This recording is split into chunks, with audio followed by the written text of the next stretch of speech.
Le scanner, c'est primordial. C'est vraiment la pierre angulaire du traitement. Le patient est mis en condition de traitement. C'est une étape pré-thérapeutique. C'est une étape qui va précéder le traitement, mais qui est primordiale parce que si le patient n'a pas fait de scanner, il ne peut pas faire de séance de radiothérapie. Et bien sûr, il faut bien expliquer au patient que la consultation et le début de traitement de radiothérapie, il y a forcément de longues journées qui vont s'écouler parce qu'il nous faut un temps de préparation technique. Donc là, c'est la plaque de contention en matériaux thermoformables qu'on va immerger dans un bain-marie à 70 degrés. Il va devenir tout mou, on va le laisser refroidir et après on va l'appliquer sur le patient et ça va prendre les contours spécifiques du patient.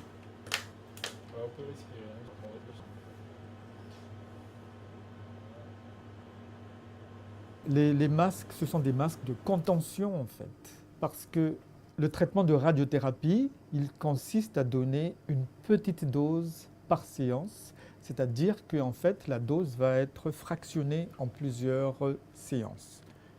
Il y a une règle absolument essentielle, c'est que entre chaque séance, d'une séance à l'autre, le patient est exactement dans la même position.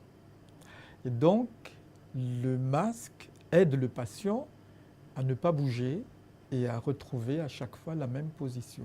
Ce n'est pas systématique. Dans d'autres localisations, on n'a pas besoin d'immobiliser avec des masques parce que le patient ne va pas bouger forcément. Après, il y a d'autres techniques pour irradier la cage thoracique où là, il faut tenir compte du mouvement respiratoire. Parce que le poumon, il respire et quand le poumon respire, eh bien, ça bouge. Et si on imagine une tumeur dans le poumon, cette tumeur va bouger au moment de la respiration. On a des systèmes maintenant qui nous permettent de suivre le mouvement respiratoire pour traiter la tumeur pendant le mouvement respiratoire.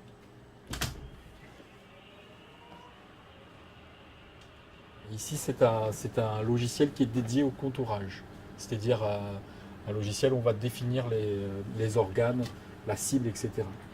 Le logiciel du patient et on va aller rechercher la zone pathologique, la zone malade, et puis on va positionner le croisillon au centre de la zone qui doit être irradiée au niveau tumoral.